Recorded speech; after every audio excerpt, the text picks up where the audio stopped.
नमस्कार, आप देख रहे हैं ग्रेटर जम्मू और मैं हूं आपके साथ नीतू सिंह। करंट अफेयर के नए एपिसोड में आप सभी दर्शकों का ग्रेटर जम्मू के चैनल में स्वागत है। बात की जाए करंट अफेयर और करंट अफेयर में जम्मू संभाग को आज हम डिस्कस करेंगे, क्योंकि जिस तरह से देखा जा रहा है यहाँ पर आतंकी हमलों में काफी ज्यादा इजाफा जो है देखने को नजर आ रहा है। ऐसे में केंद्र सरकार और जम्मू कश्मीर यूटी एडमिनिस्ट्रेशन ये दावा कर रही है कि जम्मू कश्मीर में नॉर्मलसी का टाइम इस समय चल रहा है। वहीं विपक्षी दल जो है वो सीधे निशाना साधते हुए जम्मू कश्मीर एडमिनिस्ट्रेशन और केंद्र सरकार पर कि नॉर्मलसी के नाम पर बड़े बड़े दावे किए जाते हैं, लेकिन इस समय जम्मू संभाग की जो सिचुएशन है उस पर जो है केंद्र सरकार क्यों कुछ नहीं कर रही, क्यों चुप्पी साधे हुए है। इस पर बात करने के लिए आज हमारे साथ मौजूद हैं बीजेपी के लीडर विक्रम रंधावा जी। इनसे बातचीत करते हैं। सर, आपका ग्रेटर जम्मू के चैनल में स्वागत है। जिस तरह से अभी इस समय जम्मू संभाग की अगर बात की जाए तो एक बड़ा ही चिंता का विषय बना हुआ है।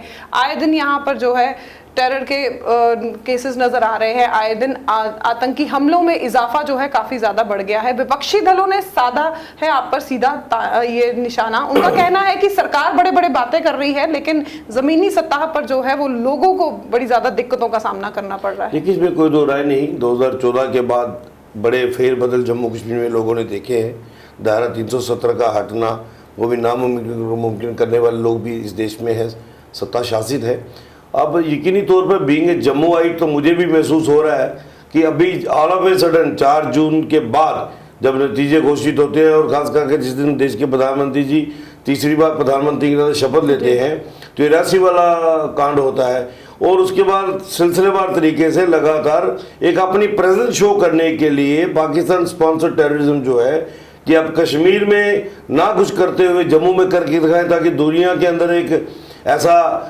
वेव जाना चाहिए कि जम्मू कश्मीर जो है वो अभी भी आतंकवाद ग्रस्त है। फर्क बहुत पड़ा है। जिनको नहीं महसूस होता है ये उनकी कमजोरियां हो सकती हैं। आज कश्मीर वो कश्मीर नहीं रहा है। आज टूरिज्म जो है वो वहाँ का हब बन चुका है। टेररिज्म कहीं दिखने नहीं रहा है, पत्थरबाज कहीं नहीं दिखते हैं, पाकिस्तान का झंडा जलाने वाला कहीं नहीं दिखता है। जम्मू को उन्होंने इस वक्त केंद्र किया हुआ है और मैं यकीनन कह सकता हूँ कि केंद्र सरकार, एलजी एडमिनिस्ट्रेशन और हमारी सिक्योरिटी एजेंसीज इसको लाइटली लेने वाली है नहीं है। और यकीनी तौर पे आपने देखा है कि रियासी भी जिन लोगों ने उस वारदात को अंजाम दिया है उसके पीछे जो कंस्पायरेटर थे वो सब पकड़ लिए गए हैं। अब डीप रूटेड ये मिलिटेंसी है, पिछले 35-40 सालों से जम्मू कश्मीर जल रहा था, उसको उस आगजनी से बाहर निकाला है तो आहिस्ता आहिस्ता आहिस्ता ही ये नासूर मिटेगा। अलबत्ता मुझे इतना यकीन है कि केंद्र सरकार जम्मू कश्मीर एक विकासशील जम्मू कश्मीर बना रहे और जम्मू कश्मीर एक मजबूत यूटी की तरह हर नागरिक यहाँ पर अपने आप को एक मजबूत नागरिक मान के चले, इस सोच के साथ काम कर रहा है। अलबत्ता मैंने कहा ना 35-40 साल से ये मिलिटेंसी थी, इस नासूर को ख़त्म करते करते इनके अंचर वंचर अभी भी कहीं ना कहीं है, लोकल शेल्टर कहीं ना कहीं है, लोकल गाइड्स कहीं ना कहीं है, सिक्योरिटी एजेंसीज उन पे भी मुस्तैदी से नजर रखे। और ये मैं यकीनन कह सकता हूँ बड़ी लंबी इनिंग जो है इनको नहीं खेलने दी जा सकती। सर, बात की जाए जैसे आपने कहा कि शेल्टर इनको मिल रहा है, नो डाउट प्रोवाइड कर रहे हैं लोग इनको शेल्टर, साथ ही साथ सुरक्षा एजेंसियों के लिए इस समय ये बहुत बड़ा क्वेश्चन मार्क भी है, क्योंकि घात लगा के ये निशाना साधते हैं और फिर उसके बाद कहाँ छुप जाते हैं कोई नहीं पता। ड्रोन्स के माध्यम से इन्हें ढूंढा जा रहा है, सर्च ऑपरेशन लगातार जारी है, स्निफर्स डॉग के माध्यम से इन्हें ढूंढा जा रहा है, लेकिन हाथ कुछ नहीं आ रहा। क्यों ऐसा, क्यों कहाँ आप देखते हैं कि लैग कहाँ कर रहे हैं? सिक्योरिटी एजेंसीज को थोड़ा और हार्ड हिटिंग पैटर्न पे काम करना पड़ेगा। आप ड्रोन से अपना काम कर रहे हैं, सर्च कर रहे हैं, बिल्कुल ठीक है, काबिल तारीफ है। आपकी पूरी एक्सरसाइज लगी हुई है, पूरी आपकी पैरामिलिट्री फोर्सेस, मैनुअल पावर और सोर्सेज जितने भी हैं सब लगे हुए हैं। लेकिन मैं ऐसा मानता हूं कि ये जो अब हरकतें बढ़नी शुरू हुई हैं जम्मू में, ये लोकल शेल्टर और लोकल गाइड के बिना संभव नहीं थी। कोई पाकिस्तान से पता चल के आ गया और उसको कैसे कौन सा रूट मिल गया और कहाँ उसे हरकत करनी है, कहाँ उसे अटैक करना है, किस पे उसने अटैक करना है, ये कौन लोग डिसाइड करते हैं? ये local guide, local shelter, local आका जो होते हैं। और मुझे लगता है कि अब वो समय आ गया है कि पंजाब पे के पैटर्न पे मिलिटेंसी को जड़ से उखाड़ना पड़ेगा। पंजाब में जब उस वक्त की एडमिनिस्ट्रेशन, चाहे वो शहीद सरदार बेअंत सिंह रहे हों, डीजीपी केपीएस गिल रहे हों, उन्होंने वार फुटिंग पे काम किया था और यकीनी तौर पे 4 उग्रवादियों को खत्म करते करते 2 लोकल्स को भी मौत के घाट उतारा। उसके बाद लोकल्स को एहसास हुआ कि हमारा लोकल संरक्षण जो है वही बहुत बड़ा कारण है, हम ये नहीं करेंगे।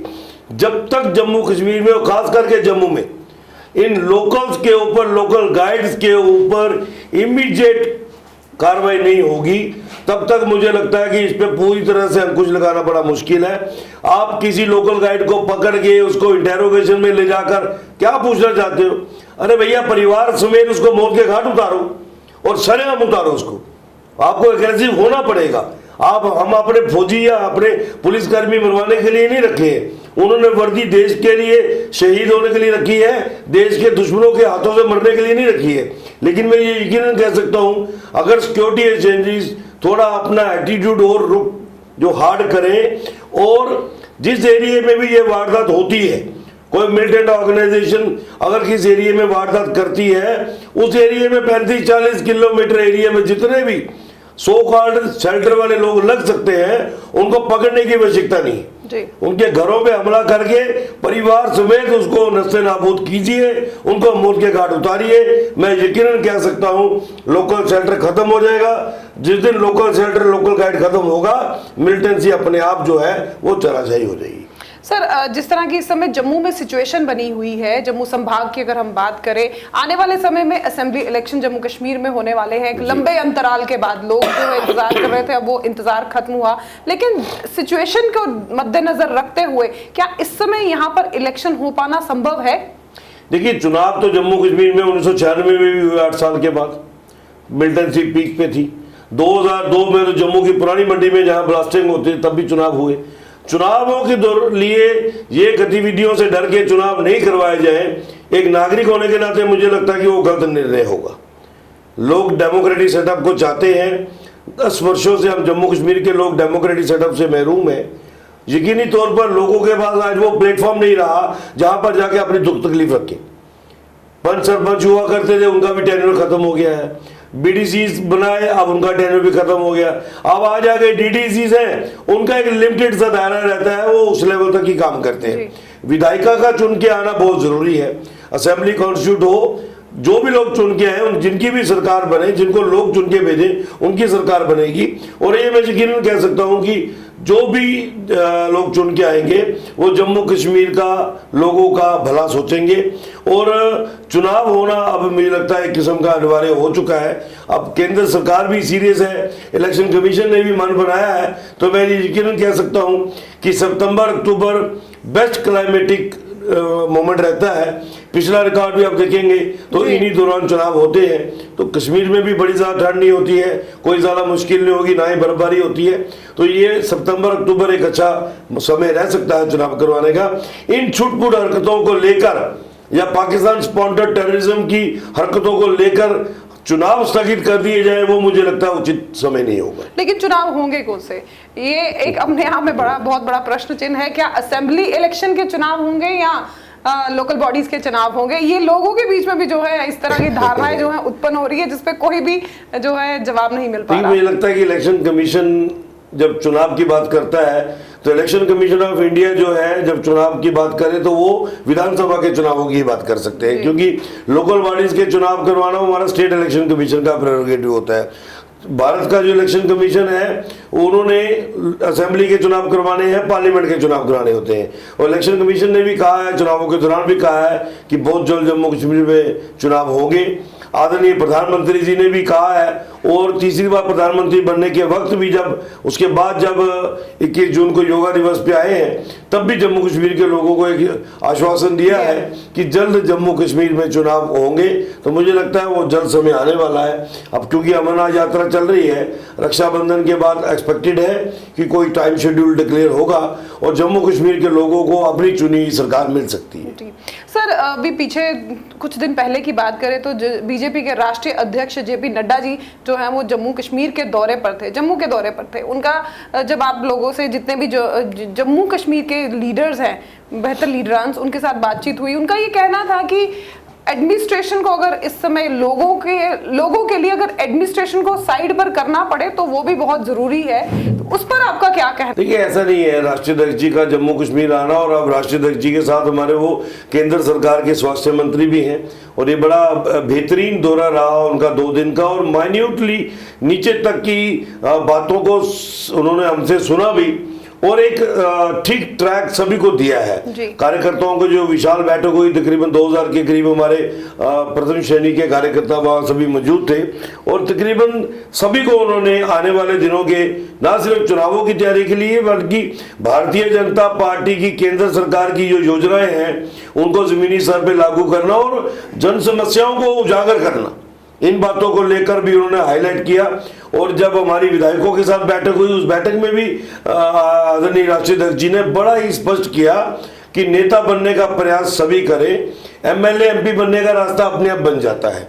आप जन समस्याओं को लेके एडमिनिस्ट्रेशन तक उसको नॉक कीजिए, एडमिनिस्ट्रेशन अगर नहीं सुनवाई करती है तो और भी तरीके होते हैं बात करने के, और मुझे लगता नहीं है कि एडमिनिस्ट्रेशन नहीं सुनवाई करेगी।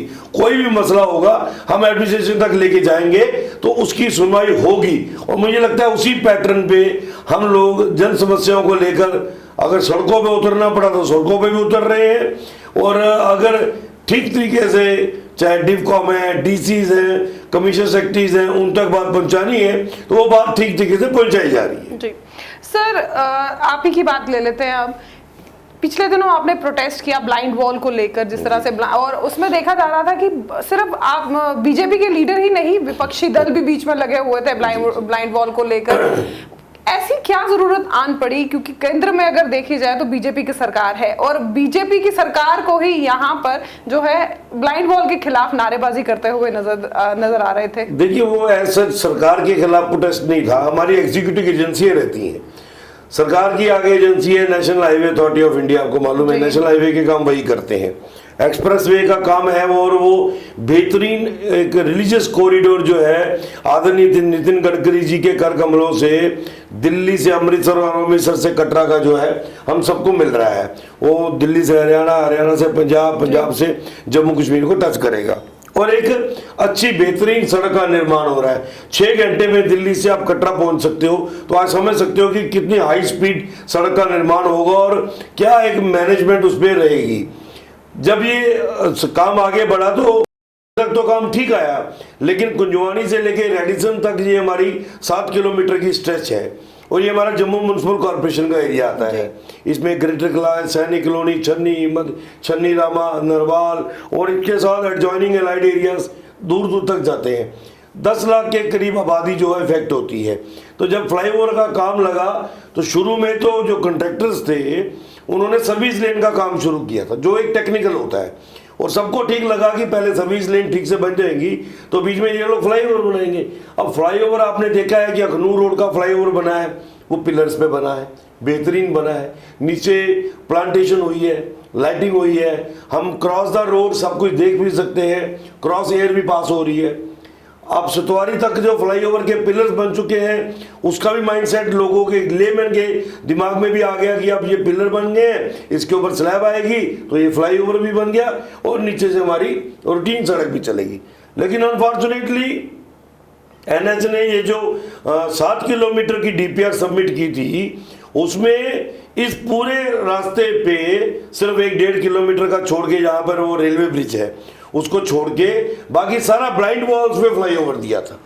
तो जब वो लोगों के बीच में बात गई तो लोगों को लगा कि ये भैया हमारे घरों के बाहर पहले सड़क आएगी, सड़क के बाद 25-26 फुट की दीवार आएगी, तो वो तो बिल्कुल एरिया डेड हो जाएगा।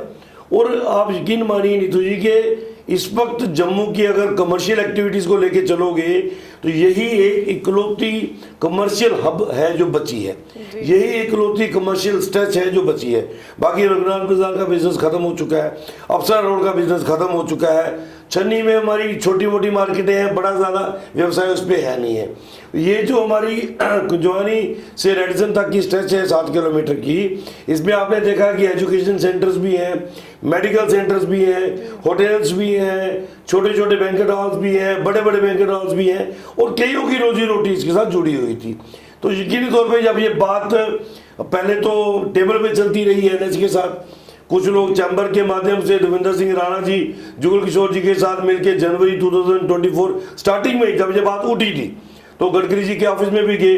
वो गडकरी जी ने भी माना कि अगर ये डिजाइन ब्लाइंड वॉल्स पे है तो इसको रोकना पड़ेगा, एलिवेटेड फ्लाईओवर हम देंगे जो पिलर्स पे आएगा। लेकिन अनफॉर्चुनेटली मैंने हर जगह ये बात कही है कि NHAI में कुछ लोग ऐसे थे जिनका कुछ वेस्टेड इंटरेस्ट था। उसमें कुछ लोग हमारे जम्मू के भी हो सकते हैं, अब मुझे नहीं पता वो लोग कौन थे, क्या उनका इंटरेस्ट था। वो लोग इसको ज़्यादा प्रेशराइज कर रहे थे कि किसी न किसी तरीके से ये जो प्रोजेक्ट चल रहा है ये चलता रहे और कोई ज़्यादा बात रेज ना हो। लेकिन जब ये बात हमारे तक पहुंची, हम लोगों के बीच में बैठे, तो लोगों का जो गुस्सा था वो बहुत बवाल वाला था। हमने NH वालों से पहले ऑन द टेबल बात करने का प्रयास किया, उन्होंने बहुत कैजुअली ले लिया जम्मू को कि ये जम्मू के लोग हैं, इससे ज़्यादा नहीं है, आज प्रेस कॉन्फ्रेंस करेंगे, कल मीडिया में बोलेंगे, परसों घर बैठ जाएंगे, हम अपना काम करते जाएंगे। बट अनफॉर्चुनेटली ये कह लीजिए कि NHAI वालों को ये भूल गया था कि उनके पीछे जो मंत्री है वो पब्लिक से चुना हुआ मंत्री है। जब नितिन गडकरी जी तक हमने श्रीनगर में ये बात पहुंचाई, वो इतने नाराज हुए तो उनका तो पहले ही बाद में कहना था कि आपको NH वालों के साथ सख्ती से पेश आना चाहिए, ये उनके वर्ड्स थे। हमने कहा सर कि NHAI सरकार की अथॉरिटी है, हम भी सरकार का हिस्सेदार है। लोग हम पे हंसते हैं कि सरकार के हिस्सेदार जो लोग हैं वही प्रोटेस्ट कर रहे हैं, तो इनको आप बोलिए कि डिजाइन चेंज करें। हमारे MP साहब को कॉन्फिडेंस में ले लीजिए, हम लोग साथ बैठेंगे, जो पब्लिक वायबिलिटी है वो करनी चाहिए। लेकिन उसके बावजूद भी ये लोग नहीं सुधरे, फिर हमें सड़कों पर उतरना पड़ा। हमने इनकी दीवारें भी तोड़ी, हमने इनके ब्लॉक भी तोड़े, क्योंकि जब जनता सड़क पे आती है फिर वो सब कुछ भूल जाते हैं। और ये टोटली नॉन पॉलिटिकल था, इसमें कांग्रेस माइंडसेट के लोग भी थे, NC के माइंडसेट के लोग भी थे, लेकिन सोच एक ही थी। और हमने सभी कहा था कि इसमें सरकार का कोई दोष नहीं है, अथॉरिटी के कुछ लोग गलत अगर कर रहे हैं तो उनको नकेल डालनी हमें आती है। फॉर्चुनेटली हमारे सांसद जुगल किशोर शर्मा जी का इसमें बहुत बड़ा रोल रहा। उन्होंने नितिन गडकरी जी को दिल्ली में हर कॉर्नर से पूरी तरीके से कन्विंस किया कि सर मेरी आपसे निवेदन है, मेरी जनता जो है वो दुखी हो जाएगी, ऐसे करोड़ों रुपए मत लगाइए जिससे लोगों की आंखों में आंसू आए, ये मत कीजिए। फिर जब उन्होंने हमें दिल्ली बुलाया, वहाँ प्रैक्टिकली देखा, NH के लोग थे, वीडियोग्राफी हुई, वीडियो देखा गया, तो आप यकीन मानिए नितिन गडकरी जी ने NH वालों की जो हालत की वो देखने लायक थी।